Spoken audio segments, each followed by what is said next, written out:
Hey guys, welcome back. Sean the Magic the Gathering guy. Hope everyone's having a great day.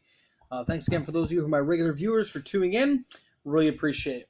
A couple things to talk about today. This might go a little bit longer than my normal videos. There's some stuff I wanted to follow up on, some stuff with the new 2020 set coming out that I wanted to just chip away at a little bit. So please bear with me. I don't know if you guys have noticed. We had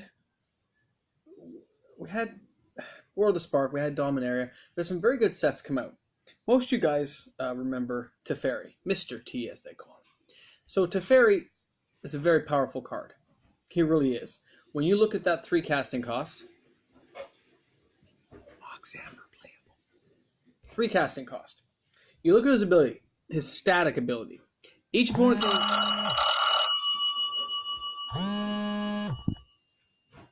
Pardon me, guys. I just got interrupted by a phone call. I put the phone call on the side. It says each opponent can cast only 1 spell at a time that they can cast as a... Oh, sorry. Bleh. Each opponent can cast spells only at the time they can cast a sorcery. So you're really slowing down counter spells. You're really paralyzing parts of their deck, which is fabulous. It slows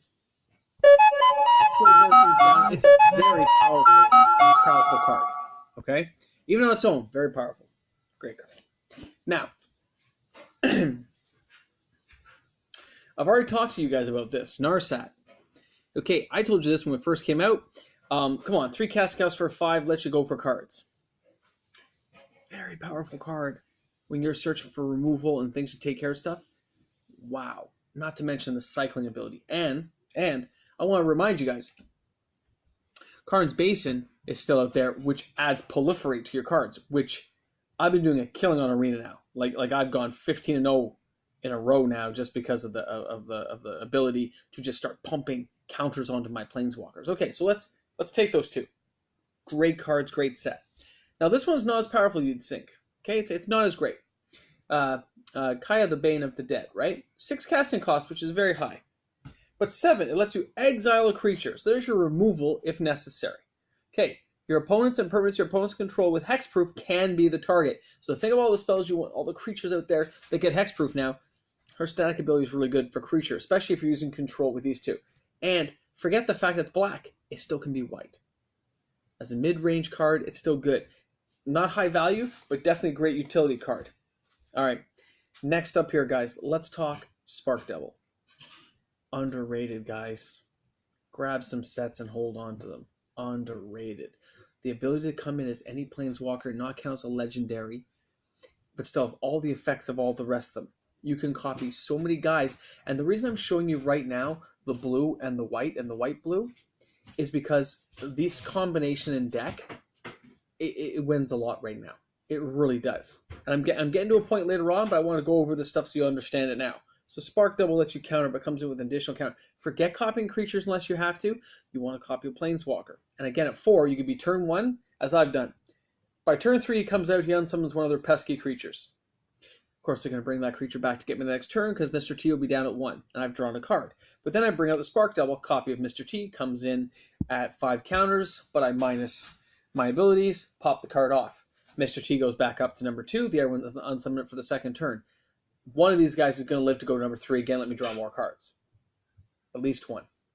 If you have Karn's Basin at that point, you're pumping them both up right away, and you're unsummoning more of their stuff. And in some cases, I've unsummoned my own things, like Mox Amber, so I can recast it out again just to get the card. Okay? Very, very powerful combination with these 2. You add that with Narsat and the ability to copy her if you need to. Crazy good. And I mean, guys, sets are pretty cheap. It's okay to pick some up and have them. Definitely a keeper card. Okay, but the point I want to bring it to is with 2020 coming out, if you look at some of the Planeswalkers, they're good. A Johnny, Strength and Pride, is quite nice. Sorin the Impervious Bloodlord, great card. He is going to see some play, especially at 3 casting costs. Very nice. Only 1 black, by the way. Very easy to cast. I love Chandra just because they've made it a multi. I love that. But I want to really bring your guys' attention to Mew Yaling the Sky Dancer. Now, the only reason I'm mentioning her, guys, okay, she has 2 blue, 1 other, just like Narsat. She can fit into a white-blue deck very easily. Her ability to, it says here, +2. Until your next turn, up to one target creature gets -2/-0 and loses flying. So you're slowing a creature down, if not stopping it, because it's only turn 3. Great. But her -3 ability is create a blue elemental bird creature with flying. So just like Sarah here, but she costs 4. Yes, you can use it right away, but it costs 4. You are getting a nice 4/4 creature if you need it. But what really matters is the -8. Now she comes in at 2. She is bolt bait. She is burned out quick. But if you can keep her alive, if you have some Karn's Basins in there to pump your stuff out faster, to really get the churning going for the proliferate, she is going to be a game-ending card. You get an emblem. Islands you control have draw a card. What? So imagine that. At the end of somebody else's turn, you draw 16 cards because you have 16 land out. 10 cards. It's game-ending. If you can keep her alive. But with combination of those cards, she's going to stay alive, guys. She is going to live. Because you're not going to play her right away. You're going to wait till you've stabilized and got control going. And you're going to lay cards like that out. It is awesome. I've been looking at the combinations already. And I've been playing some of them through. You add this with some other cards like, Dovin's Veto to get some stuff going. And it's going to be pretty sick. So you're going to slow people down just enough to start churning your stuff out. And after you can churn it out, it's game over. A few high-end gaming cards. Don't forget, by the way, Karn Scion of Urza and Karn the Great Creator. Karn the Great Creator, he's going to let you go get cards. So you can have an actual separate sideboard of cool cards ready to go that he can dip into from the artifact section and bring some beasties forward. And there are some good ones even coming up in the 2020. When you take a look at some of them coming up, they are not bad, guys. Okay?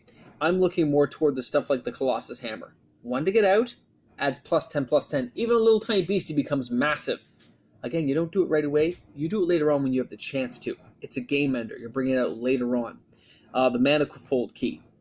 Okay, untap another target artifact. Yes. Target creature can't be blocked this turn. Yes. Manifold Key is going to see play. And again, seeing these kind of cards in the sideboard along with some of the other ones that have come out, you got great cards to play with that you can draw upon. And Karn's Colorless, he goes in every deck. Please remember that. Buy some of those when you can. They've dipped enough in price that I've picked up a couple playsets now.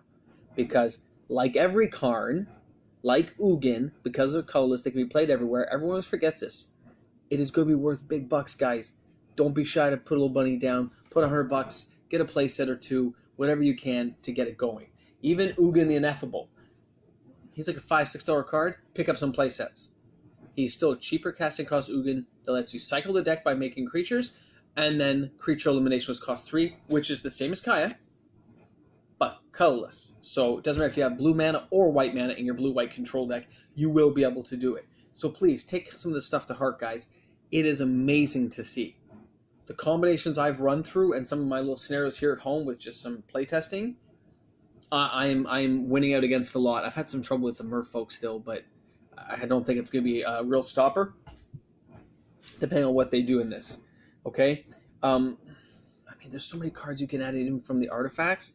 And then we haven't even jumped to what blue cards are available in the new set or what white spells are available to augment this. So, when you looked at these and you start going along the cards, they have counter spells. Great. They have things to return creatures, right? Return to 3 target creatures on his hands? No, that's not that good for 6. But some of the other stuff is not bad, guys. I hope you guys are taking notes. I hope you watch this video again. I hope you've lasted this long in the video to take note of this stuff. Some people are paying attention to it. Some people know. And those of us who know will be an advantage when some of these prices dip. The 60-day period is almost done for some of this stuff, guys. Everyone's focused on Modern Horizons. They're going to focus on 2020. War of the Spark will dip for that little tiny period before people catch on. That's your time to grab the stuff. That's when I'm going to grab my stuff. I'm watching prices daily because stuff like Modern Horizons with Prismatic Vista is taking people's attention away. Okay? Wait for it to dip. If Mr. T here goes to like, $15, grab a playset for 60. Keep it. It will go up later. They're going to realize the mistakes they've made. They're not going to reprint that anytime soon. Okay, not until specialty set. Spark Double. Take a while for that unless it sees a lot of play. Narsat already we know it's ridiculous. It's crazy. So please grab them, guys. Please listen to me. Listen to the Mox Man. Please pick some of this stuff up. It's going to help you later on. And I hope you guys have managed to watch this video to this point, because this is the kind of stuff that I've been talking about that is really gonna pay off in the long run. When I was looking at all my stuff from War of the Spark, because I did open quite a bit. I opened 3 boxes. I realized how well I did on my boxes, and I have nothing to complain about. So I'm going to start shelving some of it into a binder just because I'm not going to use it right away, other than the deck I'm playing with. And I will grab more if it becomes cheaper. Watch Mox Tantalite. I don't care what they say. It's still a Mox. It's not really usable now, but you're going to see it go up. So when you think of it not being useful at the moment, that doesn't mean it's not going to have future value. It's like $9 American now. I'm going to wait till it dips around 4 or 5. So like $7 Canadian. I'll start picking up my play sets then. I will try to grab foils, especially if I can get them for around $30. So keep that stuff in mind, okay, guys? Again, I apologize for the longer video, but I wanted to just key you guys into some of the stuff that's going on and what's available out there for you to do combinations, especially with, I mean, I almost feel like they purposely did a white-blue control, because this format, it's like, wow, unless somebody happens to get the Elder Spell and stuff like that, and it's going to be in their sideboard, not their main deck, you can adjust your play as well. And maybe, you know, the first game you overwhelm them with Planeswalkers, you can dip that in your second game when they've gone to get their Elder Spell or some of their creature removal or some of their Planeswalker removal, and you can just not put as many Planeswalkers out. You can start doling out sparingly to make sure, you know, having 4 of each, you don't need to put out 1 of each, right? Spark Double, just put 1 Spark Double out, copying the most lethal creature, probably Ugin. Copying him is pretty good when you start doing double creature removal, and then Karn's Basin starts putting all the counters back on. There's nothing they can do. Guys give up every time against me. It's great cards. But Mew Yangling the Sky Dancer, keep an eye on that, guys. I know it's 2. I know it's only a 3 cast. They make it a little hard, but that's still on turn 4, because you can put the +2 counter the first time. Turn 4, getting a 4/4 creature. And Manling's still alive.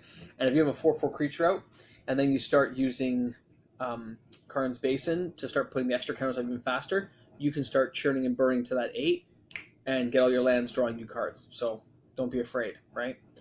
This is Sean, the Magic the Gathering guy. Sorry about the weekend video. I didn't get a chance, so I thought I would make up for it today. Hope everyone had a great time. If you are new to my channel, please subscribe. We talk about this kind of stuff. We talk about some finance, which is my next video coming up probably tonight, because I still have a little bit of time left today. And I hope you guys all had a great time. Any questions, please put in the comment section. I will answer back. You guys know I always do. And again, if you're new to the channel, please hit the subscribe button. We'd love to have more people. We're only like 40 people right now. We'd love to have a lot more. Okay? Thanks again, guys. Have a great one.